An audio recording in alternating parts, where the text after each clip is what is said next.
Hi, I'm Jessica Sang from Dorkaholics. Great to meet you all. You as well. Yeah, great to meet you.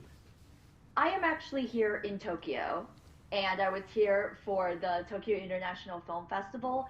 And on November 3rd was Godzilla Fest Day Hmm. here in Tokyo, where Toho hosts everything. Yeah.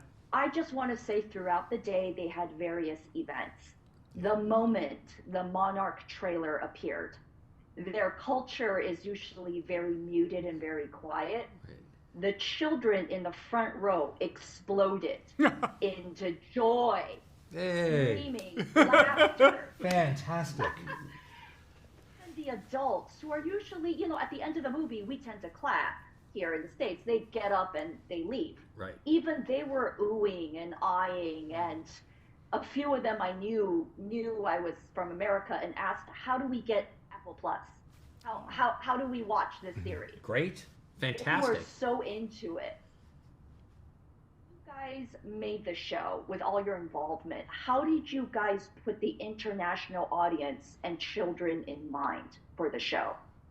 Well, I mean, it was designed from. First of all, Godzilla is a global phenomenon. I mean, he is a cultural phenomenon. His cultural heritage is Japanese, but I mean, people know Godzilla around the world like the way He's they a know. citizen of the world, but his Yeah. passport is Japanese. Yeah, exactly. But I mean, the way they know Coke or McDonald's, they know Godzilla. It's like, you can ask anybody anywhere. So we knew we wanted to do a global show. We didn't want to do an American show. Even though we're Americans, we didn't. The point was to send this story out, something that would appeal to a global audience. And to be able to film in Tokyo, where Godzilla was born, to be there for so much of our episodes 1 and 2 was wonderful. We went to Toho Studios. We met with the leadership of Toho. They are our partners. They've been wonderful partners.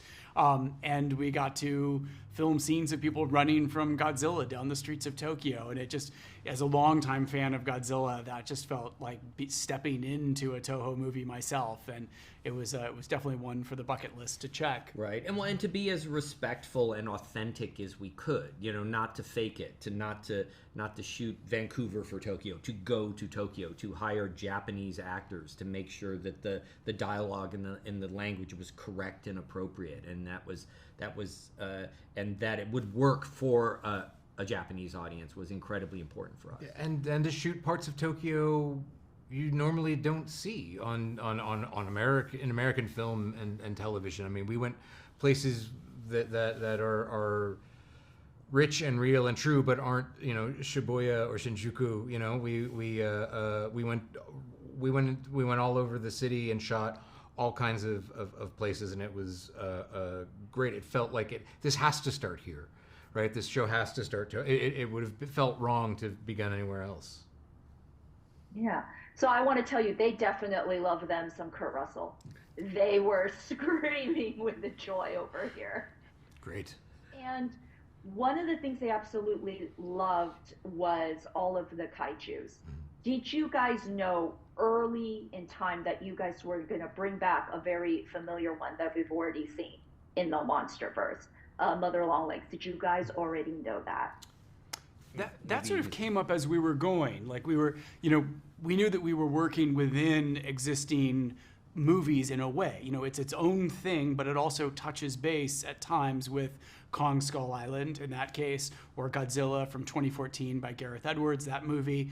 And so we were coming up with lots of different versions of what Randa could be terrorized by at the beginning of the first episode. And that wonderful bamboo spider, was one of our ideas. And then originally, that spider, or not originally, but at one point that spider was going to chase Randa out to the edge of a waterfall, and there was going to be a tree, and we were going to create this vine creature that was going to grab him from the tree. But when we went to Hawaii to find the locations for that, we found this amazing place called Lanai Lookout that looks like it's part of Skull Island. And when we went down there were just all these crabs skittering around. And we thought, oh my gosh, we can base a new Titan on these crabs and combine it with some other interesting creatures and come up with something different. So we got a chance to use old, wonderful kaiju, classic ones like Godzilla. We got to use ones from the Monsterverse, like, was it Mama Long? Mama Longlegs? Yeah. Mother Longlegs? Mother Longlegs. And then we got to invent our own. So it's a great combination of all of those things. Right. Yeah. And I noticed people cheered at different parts of the Monarch trailer. Some obviously for the kaijus, others for the characters. How did you guys approach the human characters so that they would make a connection with the audience? Because everyone likes something different in their kaiju films. You know, our goal wasn't to make small serialized versions of the films, but to make a television show that lived in the same world as the films. And the key to all television that we love and respond to and celebrate are characters, are people. They're people that you want to invite into your home every week and learn about how they've been. And by setting the show in the aftermath of the Godzilla 2014 film, the world knows Godzilla is real, Titans are real, everything we thought we understood about our planet has been thrown upside down. And then we meet Kate Randa, and we do that to her life. And that's just a terrific place to start a human story. And as we sort of shorthanded in the room, this is a show about a brother and a sister trying to figure out who their dad was, and the giant monsters keep getting in the way. Yes. So thank you so much to you three for spending time with us over here at Dorkaholics. Again, I'm Jessica Singh. Thank you. Thank Our you. pleasure. Thank Thanks. you.